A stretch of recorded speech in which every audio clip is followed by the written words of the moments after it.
You open that. She can fit in here. I mean, she's in there. Oh, she's in there.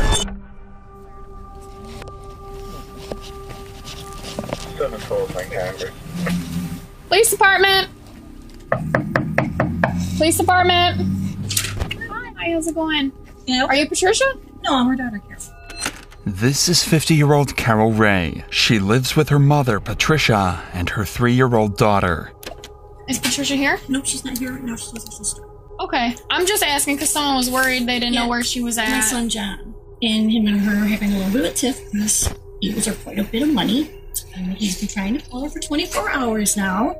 And I gave her the message yesterday. This made sense to the cops. Carol's mother, Patricia, didn't want to deal with her greedy grandson and decided to move out and ignore him.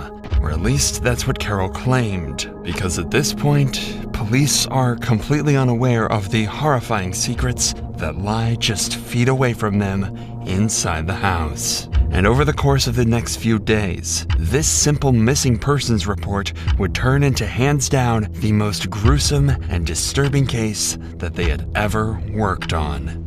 And then I get a text message from Carol's mom, but it doesn't read like Carol's mom. My grandma just texted me again. Okay. Sending cops to my house again. My grandma's not at the house. It's clear that you're not telling us the truth. Where is she at, Carol?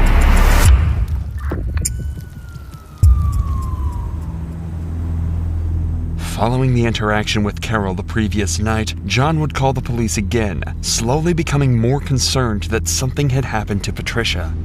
So at 11 a.m. on January 22nd, officers would arrive at Carol's house for a second time with the intent to find a conclusive answer to John's worries. Grandma's Patricia. Mom is Carol.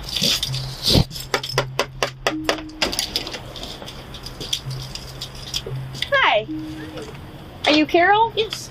Is Patricia here? No, she's not. She's getting her B12 shot or something like that with Dr. Positive. It's not written down anywhere in here? Maybe on, no, she writes down on this Dr. T on the old calendar.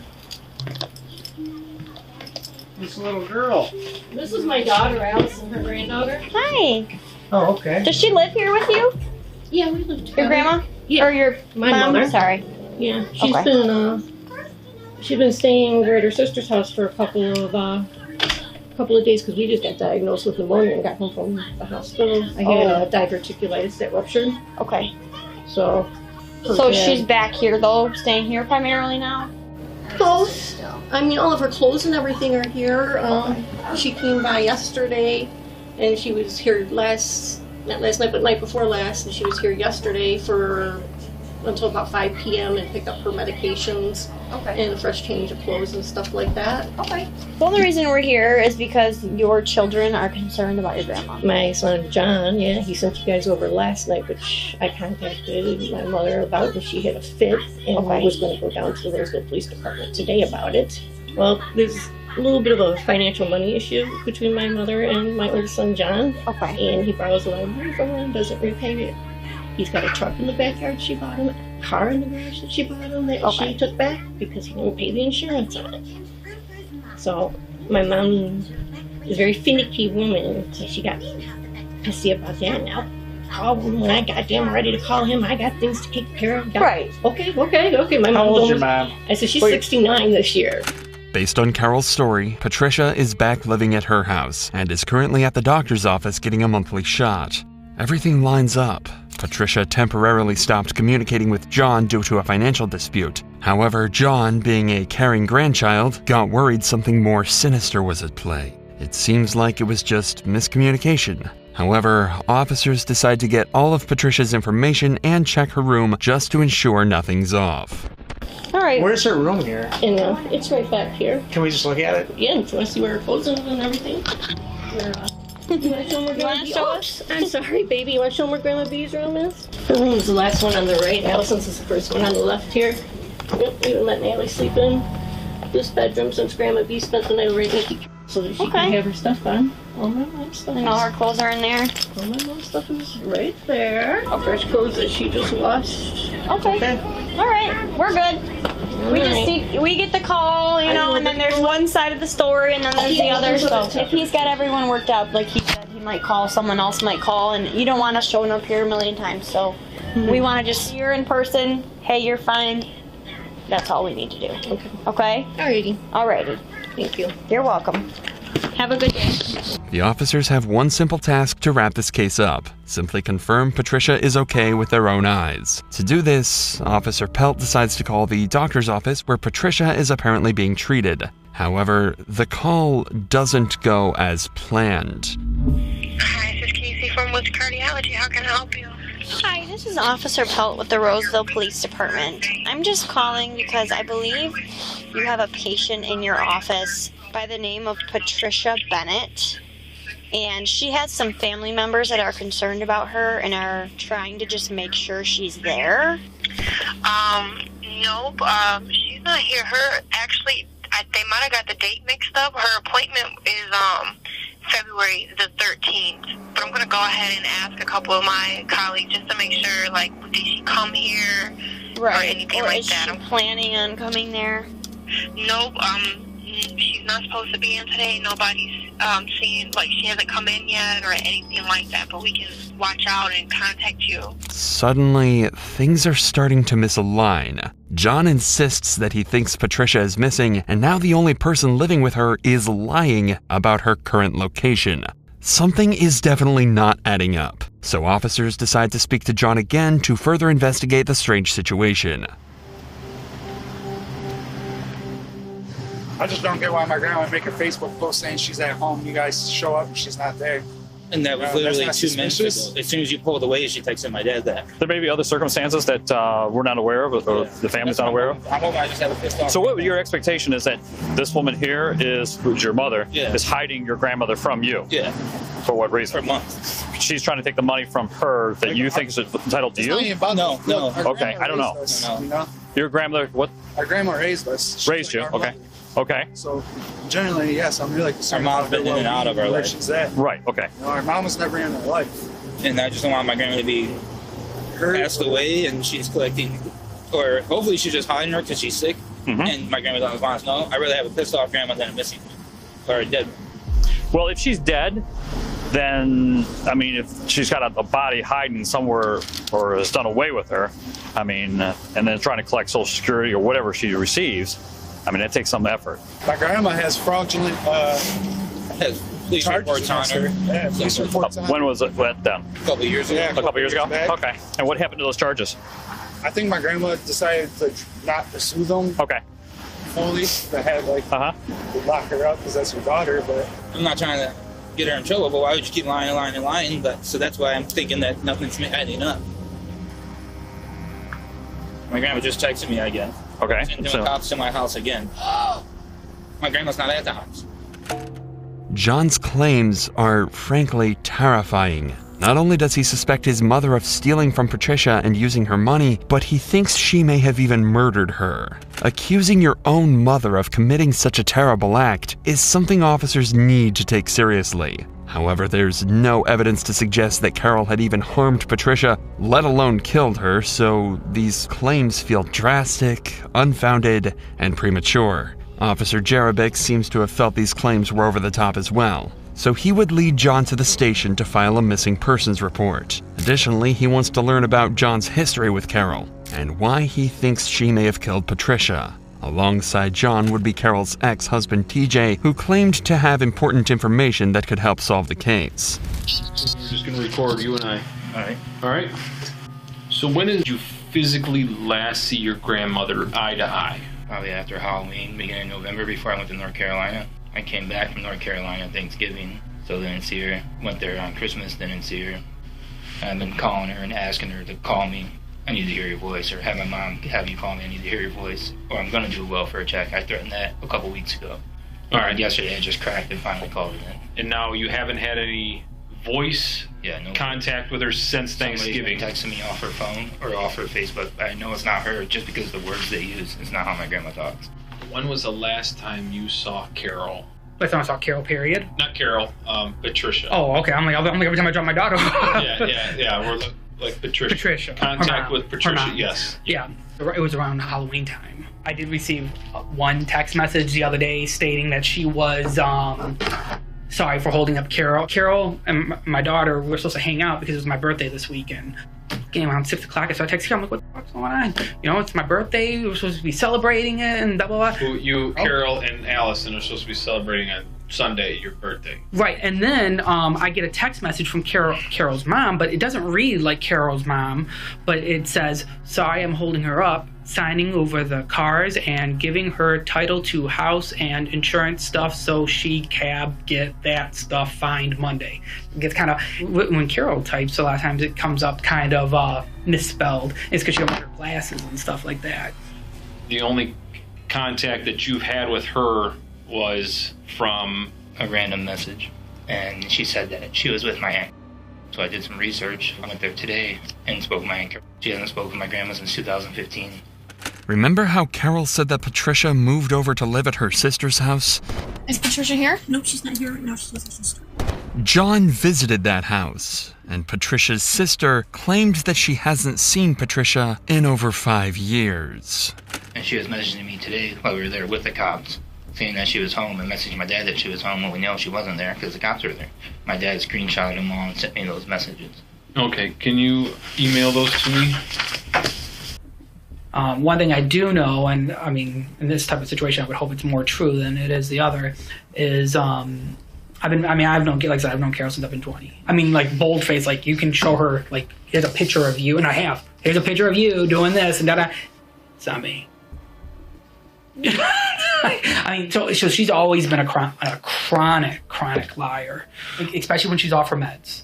Because she does take lots of medicine, longer than I think even we were together. I mean, I'm sure you can get her a list of medicines that she was taking, but I guess she lost her therapist, so she has not had medicine for the last couple months. And when that happens, things get kind of wonky with her.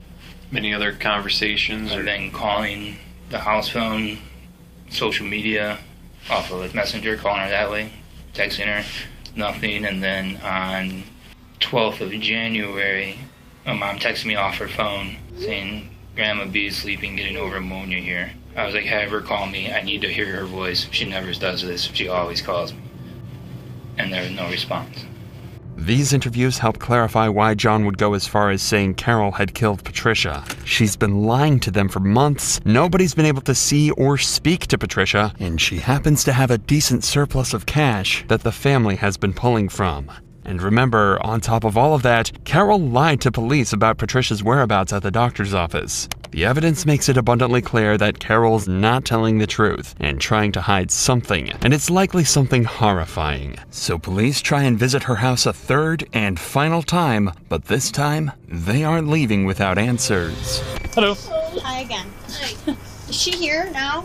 No, she's up at the Liver Cancer Institute getting her B12 shot. I'm sorry, I don't mean to be gripey with you, but... Where is she at? We're just getting conflicting information, that's fine. The doctor's office that you told us she went to, she's not there. With cardiovascular is where she goes. Dr. Tapazzi is who treats her leukocytic white blood cell cancer. Not the white blood cell cancer. Okay, because you said she was at Woods Cardiovascular. Because she has a lot of doctors. What's your daughter's name? That's Allison. Addison. Allison. Allison. It's just getting conflicting information from... That's a nice balloon. Well, it's because Can I see it? Oh, thank you. I can't keep all of Hey, it. Allison. Woods Cardiovascular is where she's been treated. Yeah? So Is where she's been treated for a long time with Dr. And how did she get there? Her sister drives her, or I drive her. You didn't drive her today, so today... And sometimes her neighbor across the street. How did she get there today, though? I believe her sister.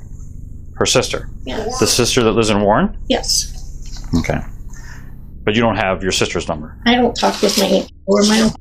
Well, last night, Okay. She stayed over there. when the officer came here, she did not speak directly to her. No, she spoke to me. Okay. Because she was at my aunt. She was here, right before last. Is that your phone? She was here. Yes, that's the one I just gave you. Listen, we just want to know where this lady is. I understand, but you guys are upsetting my daughter and you're upsetting me. She doesn't look upset. That's Okay. fine. Because you don't hear what she says when she leaves. I just went through a really bad domestic violence divorce situation and CPS up my butt for the past 2 We're not this here, year. but that's not what we're here for.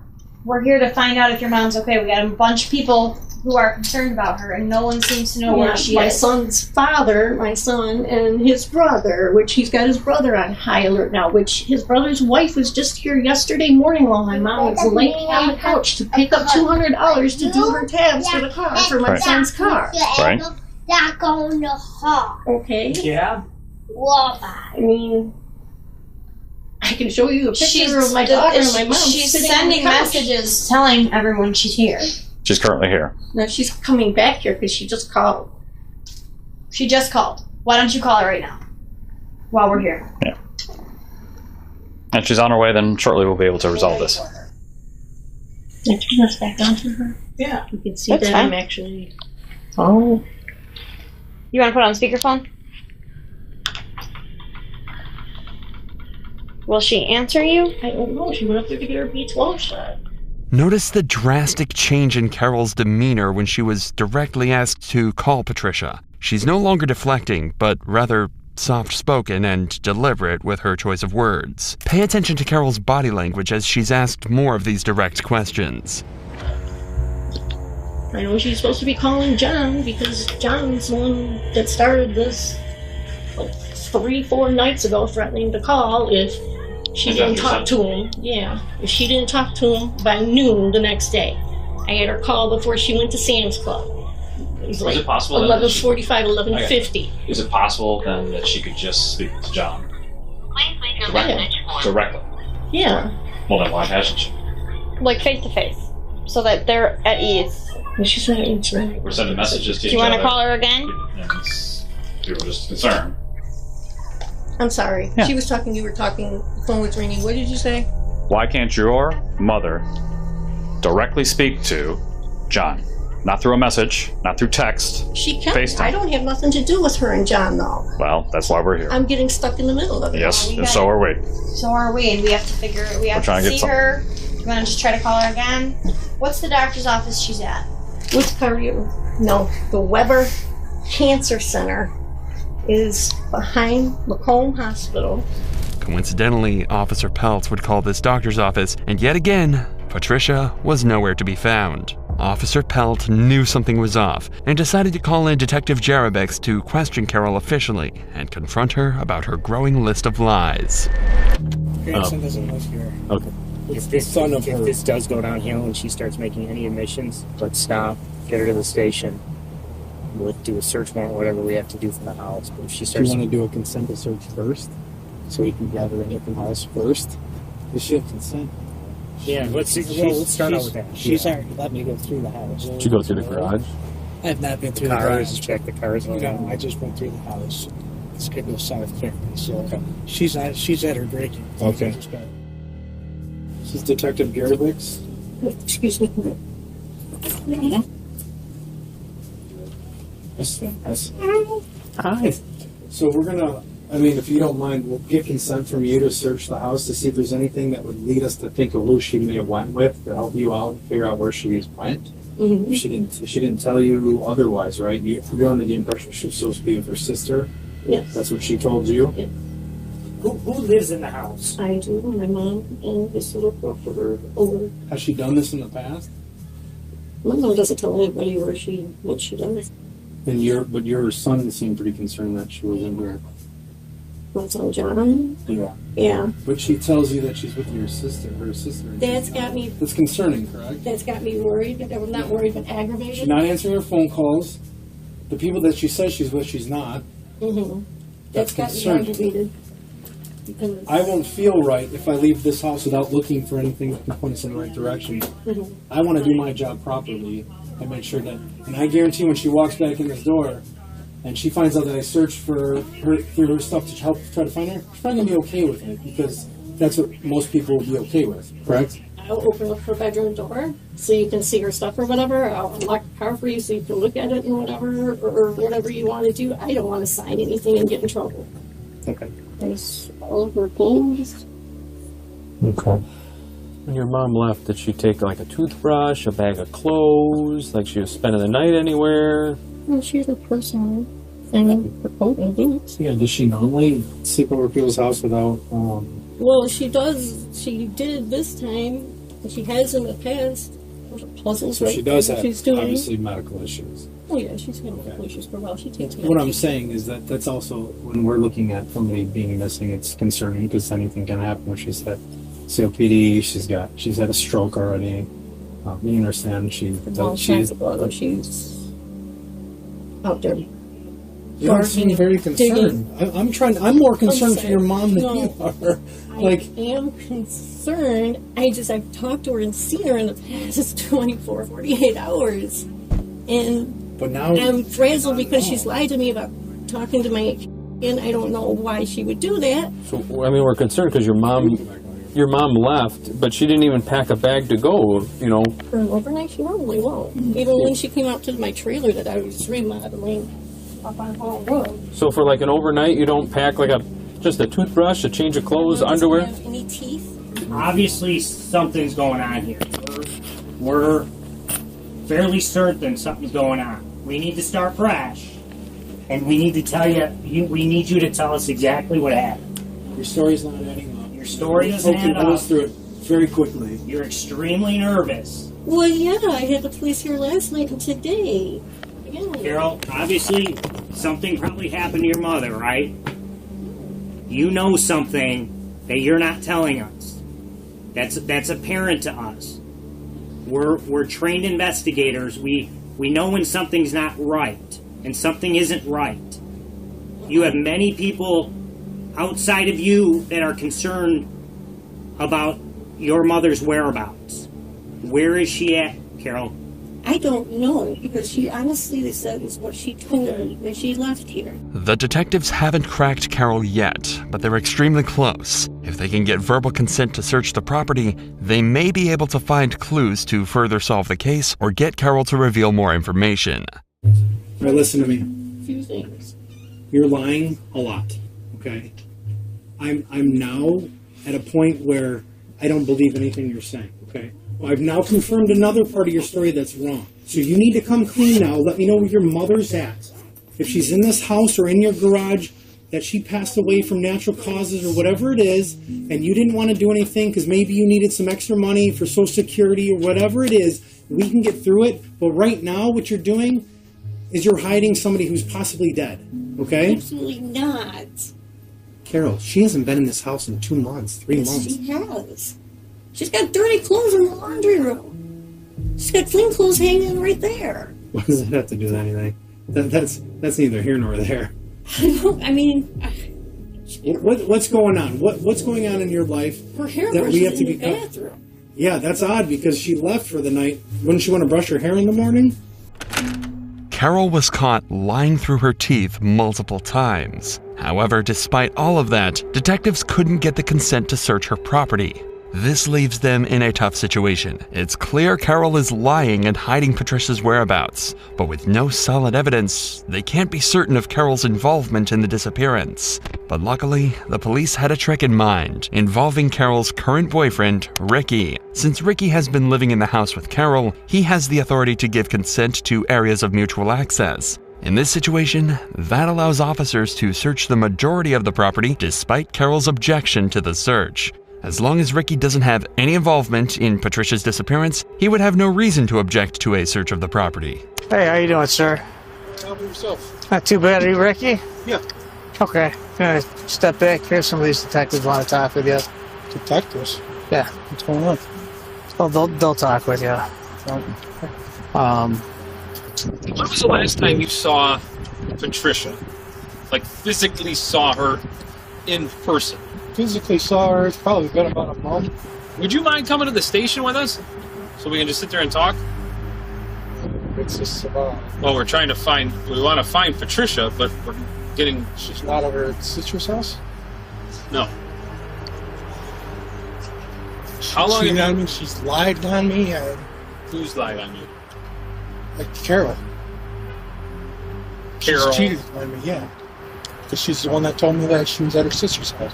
Thankfully, it seems as though Ricky has no idea of the crimes. More importantly, he would agree to a search of the property, granting them access to most of the home. If they discover anything serious, they'll need a search warrant to investigate it further, but a cursory look around the property is now fully legal. They begin by searching her backyard and cars. Someone's gotta search the inside. Who's with her? Help. Huh? Help. Oh, Pelt's with her.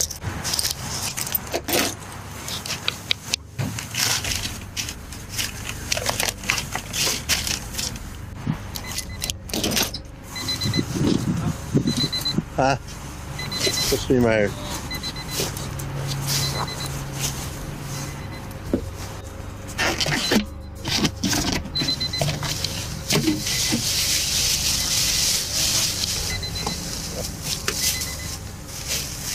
After coming up empty in the backyard, they check the last remaining spot, Carol's garage. Boyfriend's here.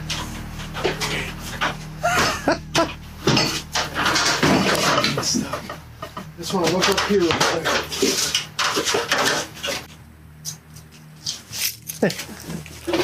You open that? Should fit in here. I mean... Ooh, bloody. Oh. Alright. What'd you say? Bloody towels. There's shit in here. It's all... She's in there. She's in the house. Oh, she's in there. Open it up. Let's see. Well, hold on. I don't know. Hold on. Well, hold on. Don't. I don't know. I'm not just... What? Nah. I don't. He's looking. He's looking. I don't. Nah, nothing. I think I opened up that grave bin and it's full of bloody towels and it stinks like a dead body. Are you kidding me? Swear to God.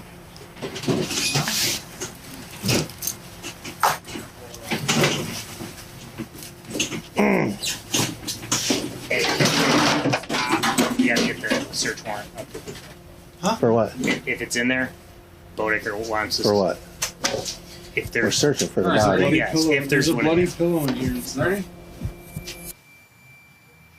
Yeah, there's a body in there. Yep. Where?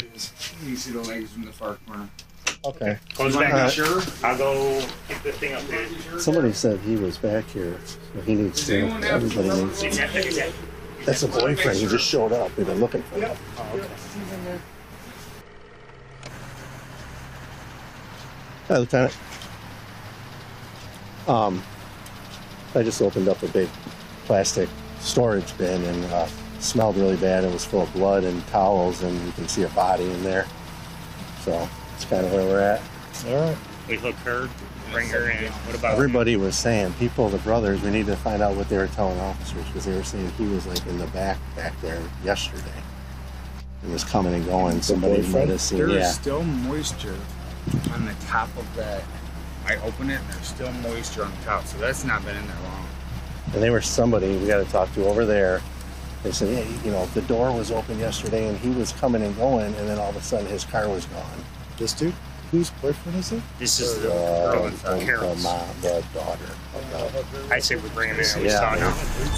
Not only had they found Patricia's deceased body in the storage bin, but the body still wasn't dry, meaning the murder couldn't have been more than 2 months ago as John originally suspected. This terrifying scene couldn't have made the truth more clear. Carol Rey had killed her mother and had been covering it up for weeks. However, she may not have been the only one involved in this. Ricky had been staying at the house for months now, and the cops believe he had to have known about the murder if he'd been living beside it the entire time. With this in mind, police place Carol under arrest immediately and detain Ricky too. Carol, go ahead and stand up for me. Wrong with James Vanderbeck, okay?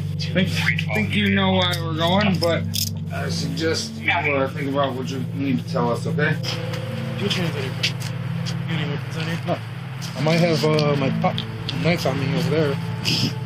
Following Carol and Ricky's arrest, both would sit in a jail cell while they waited for detectives to arrive at the station. Multiple hours later, they would bring Carol in for her first interrogation. Obviously, Carol, we're here to talk to you about what's going on here. The further we let this keep rolling, the further it's going to get without you being able to, Shed some light on this, okay? The goal for this interrogation is not to get Carol to confess, because she obviously did it, but to determine a motive and figure out if Ricky was also involved. You might say something and it comes out wrong or something like that. I don't want it because it was an accident. I'm telling you so I explain the process.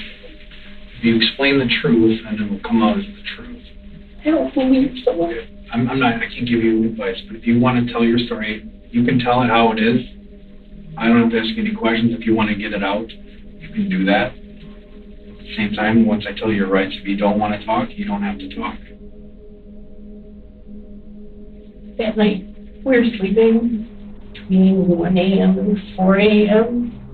in the morning, and I heard loud banging. My daughter and I were sleeping in my room in the back, and my mom was sleeping on the couch. Anyway, there was a big crash, and it sounded like someone was breaking through the glass window or breaking down the door in the living room. I grabbed my gun. I went running down the hallway and had my finger on the trigger like an idiot. But I went, not running, but walking fast down the hallway. And I hit, with my right foot, hit the stupid to that hallway, making my hand like this, and it went off. Doing thing when I shook her shoulder, and then I heard gurgling. And I screamed, "Mom!" and pulled her on the floor, and I noticed that energy had blood coming out of her mouth. But I thought somebody had broken the window or something like that. There was a huge, loud crash.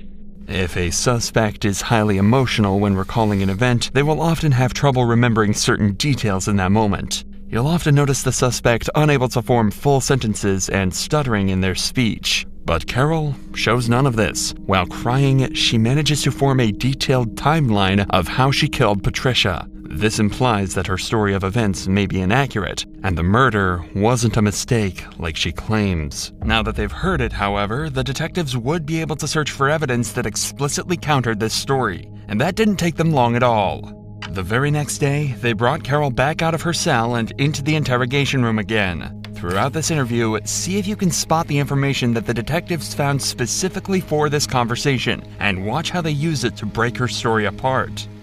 Going off of what you said yesterday, I know you said you're walking down the hallway, rather quickly after you heard a noise, and the gun in your hand, the Ruger. You're walking the owls right there, you tripped. You used your finger on the trigger, and the gun went off, correct? Okay. You saw your mom bleeding, and then, I thought you said you saw it coming out of her mouth. Right away, I went on and it freaked me out, and I dropped it, and I screamed out, and it was I don't know much better. I told her to call her name. I told her name. She was it was just back, and it was gurgling sound, and it was something trickling out of my mouth. The cops are clearly trying to come across as understanding and compassionate to Carol, but if their main goal was to make her feel comfortable, they wouldn't have sat her in the corner of the room and positioned themselves between her and the door. They want to eventually make her feel so cornered and pressured that she lets go of the truth. So for now, this nice guy demeanor is a complete act for the detective to build rapport, as he tries to get her to talk as much as possible. So after that happened, obviously we found your mom in the container in the garage. Now, obviously my concern is kind of understand how she got there, but you gotta explain to me, because to me it seems with your back and everything that you could do this by yourself. So can you walk me through? I understand, obviously, panic, everything sets in, you're freaking out, and it's your mother you love, right?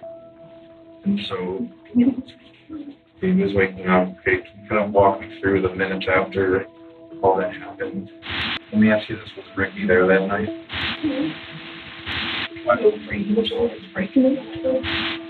don't have to give them if you don't want to. Okay. Remember, an important part of this interrogation was to figure out if Carol's boyfriend Ricky was also involved to any extent. At the moment, Carol is claiming that he wasn't on the scene at all, as they'd recently had a number of arguments. The cops would have a chance to interview him later on, but for now, there's one question regarding him that they just can't seem to get their heads around. So, okay, so Allison was sleeping with you. Ricky wasn't there. Gun was off. Here's the baby waking up. What happened next? Did you leave your mom on the couch? Did you move her somewhere else? I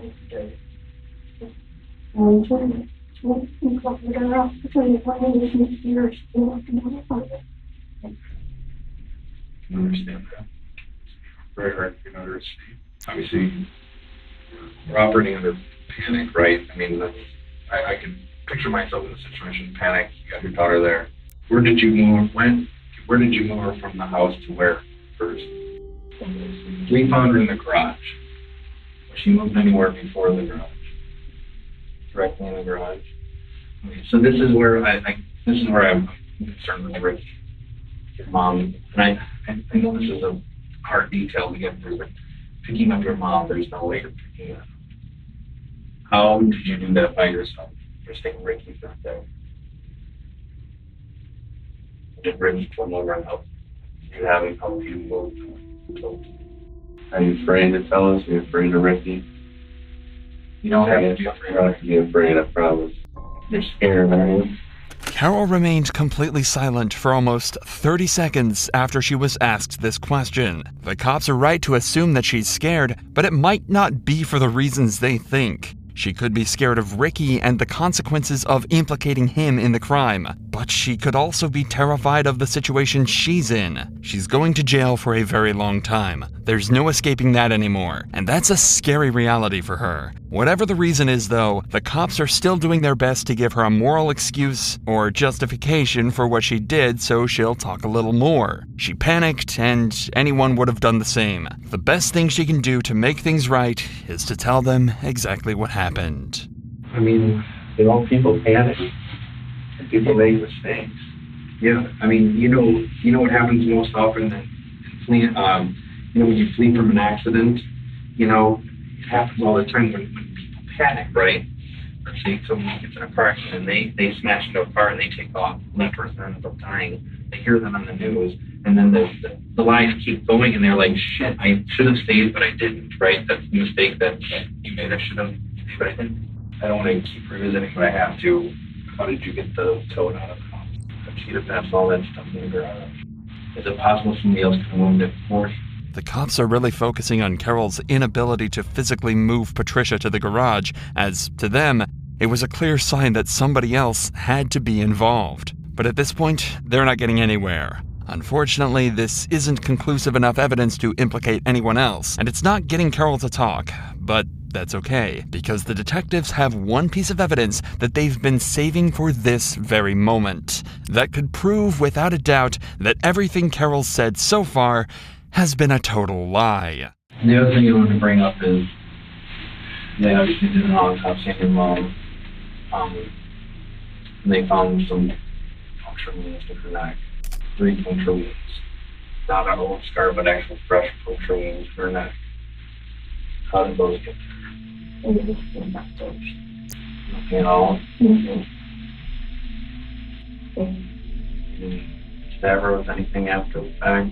I'm not saying you were killing her, but you know what I'm saying? I'm saying, I don't know, maybe her out from the street if she was suffering or anything like that.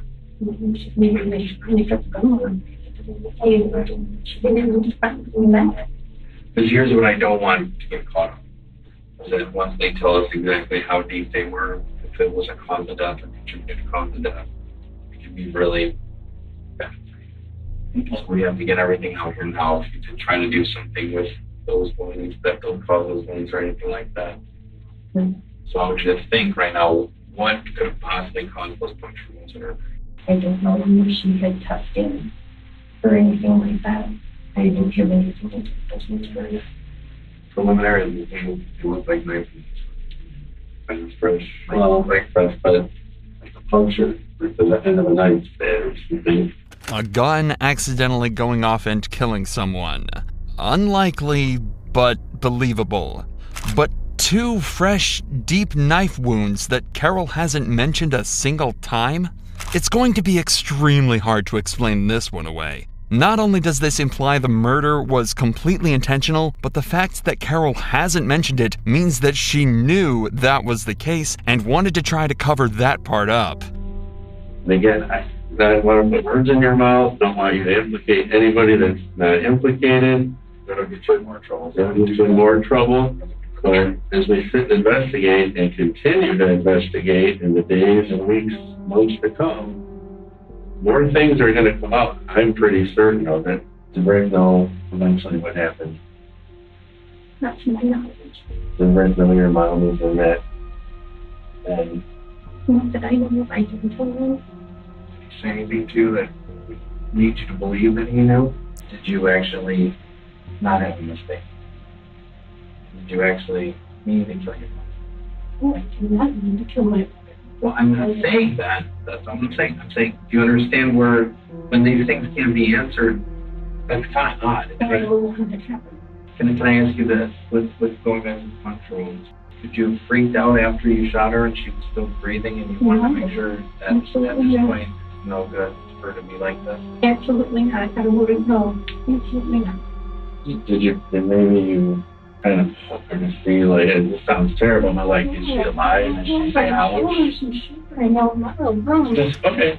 At this point, the interrogation has been going on for over an hour, and Carol clearly doesn't intend to deviate from her story despite all the new evidence. The detectives are still no closer to obtaining a confession or any information about Ricky from her, so they figure they've got no choice but to speak to the man himself. So later that day, they bring Ricky in for an interview of his own and attempt to get the truth out of him, whatever it may be.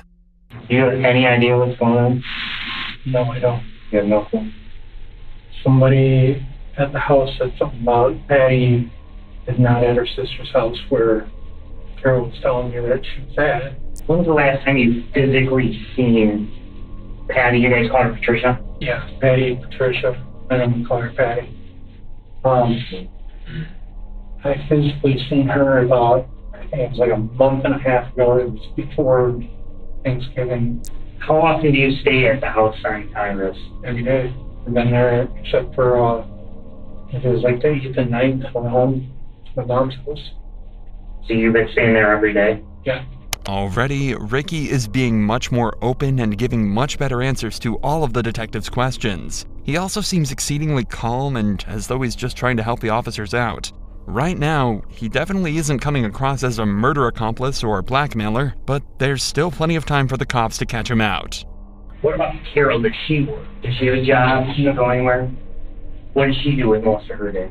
Most of her days, keeping Allison busy, cleaning the house, doing what she can. She needs some major surgeries. Any financial issues with you or Carol or Patty or anything? Mm-hmm. Nothing? Carol took care of the bills. Do you know where she has the money to if she's not working? She said she had a joint bank account with her mom. Carol been acting strange or suspicious to you or different? She's bipolar, so yes. I always said that she was the world's greatest actress because I can't tell when she's being sincere or not. That's in the condition of bipolar. They're compulsive liars, and I've been caught in a lot of her webs before. I've been telling her she's been feeling more distant. Ricky, I mean, I don't really necessarily know you, obviously, but you seem pretty nervous to me. What's going on? Is there something you're nervous about? I'm not nervous about anything. Where did you sleep in the house when you were there? Mostly in the bedroom with Carol. Carol's bedroom? Where did, sometimes on the couch. Where did Allison sleep? Mostly in her bedroom. Let me ask you about the garage. You ever go in the garage? Yeah. Never? Hardly ever. When's the last time you think you were in the garage or on the crime? I think we went to go look for a screwdriver. Jeez, I don't even know. I think it was early December. It's been a couple of weeks. Did she have you go and look for it, or did you go? No, she came with me. Compared to Carol's interrogation, this one seems extremely laid back and relaxed. It feels as though there's a big chance Ricky genuinely just doesn't know what's going on. However, the cops do pick up on the fact that he's a little nervous. He's finding it hard to look the detectives in the eyes, and he seems a little soft-spoken. So, to clear things up fully, they decide to put the pressure on big time to see if he breaks. Ricky, we got a problem. We got a real big problem. I think you know what it is, and I think you need to be honest and upfront with us. So we're going to give you the opportunity now to tell us what really happened. That's what happened. What happened? What I told you. I'm not talking about the little details we've been asking you. I'm talking about with Patty. Patty, I don't know. She's been at her sister's house as far as I know. We know Patty's deceased. And Patty's got a gunshot wound to her. And she was found in a tote in that garage. So you have to tell us everything you know so you don't implicate yourself anymore than you're implicated. Because here's the thing, Ricky. There's investigative tools we have. We're going to find out exactly when she died, where you were when she died, which I'm betting you were in that house, and you know exactly what happened. No, you don't. I never had a problem with Patty. I'm not saying you had a problem with her. I'm not saying that at all. I'm saying you know something. I don't know anything. I swear. You don't know this woman, Carol. She has fucked with my head. She has cheated on me behind my back without me knowing about it. The only way I found out about it was tripping over stuff, finding it on accident. Her showing me something on her phone, and then all of a sudden, I love you too, baby, pops up on her phone. Why are you with her? We went through counseling this year, tried to make things work, because I love her, I love Alice, and so she's like, oh, I really do. This is not the reaction a guilty person would give in this position. He's never defensive and he never gets annoyed. He just tries to explain things exactly as they are. He's not upset that he's been caught. It feels like he's upset that he'd ever be accused of this. He also gave a few pieces of information that could be backed up by the detectives, such as the facts that Carol had been cheating on him and that they'd been in therapy. In just 5 minutes, detectives went from assuming him to be the main accomplice to completely discounting him as a suspect. Carol, however, completely stayed in the spotlight, and it was eventually assumed that she acted alone and with intent in Patricia's murder. It was determined that Carol killed Patricia all the way back in November and hid her body for roughly 2 months before John had caught on to her act. Although Carol never verbally confessed to the crimes, she was charged with first-degree murder, felony use of a firearm, and larceny of $20,000 or more. She faces life in prison. Ricky was let go with no charges.